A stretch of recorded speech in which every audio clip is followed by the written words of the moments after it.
विदेशात शिक्षण घ्यायला जायचा प्रयत्न करतो आणि विदेशी कंपन्यांमध्येच मला नोकरी भेटली पाहिजे.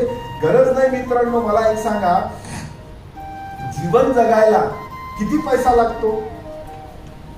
तुम्ही आता आपण त्या कोरोनामध्ये पाहिलं ना, काय पैसा लागतो? तुम्ही जगण्याचा हिशोब काढा, जगण्याला पैसा लागत नाही खूप, पण तुम्ही तुमच्या भौतिक सुखाला जो हे आहे त्याच्यामध्ये तुम्हाला पैसा जास्त लागतो. हे तुकडोजी महाराजांना खंत होती. आणि मग शेवटी महाराज असं म्हणतात, छात्रो जरा तो सोच लो, परदेश को मत दास हो, जो कुछ करो भारत हमारा मान कर उन्नत रहो, सब विश्व के भी बाद का भारत ही मूलाधार है, पढ़ लो जरा अध्यात्म तो होंगे नहीं बेजार है. शेवटी त्यांनी हे पण सांगितलं, जल के बिना कई बाढ़ से, भूकंप से कई आग से, बीमारियों से डाकुओं से, आपसी रणराग से, चाहे किधर से क्यों न हो, शस्त्रास्त्र से तूफान से, जब नाश ही करना है उसे, शिव को पल भी नहीं लगेगा उसे. निसर्गाला जर या विश्वाचा नाश करायचा असेल तर त्याला पल लागणार नाही.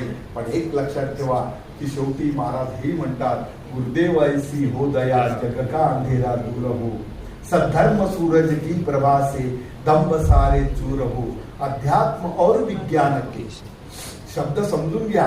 अध्यात्म और विज्ञान के सहयोग से सब हो सुखी, सहयोग समता से यही सृष्टि करे हम स्वर्ग सी, मिट जाए हिंसाचार सब, मानव बने सबके ही दिल, हिंसा पशुवत कर्म है, यह कह सके सब साथ मिल, ऐसा अनुग्रह हो सभी घर घर में साधु संत का, तब शांति होगी विश्व में, तुकड्या कहे पत अंत का, तुकड्या कहे पत अंत का.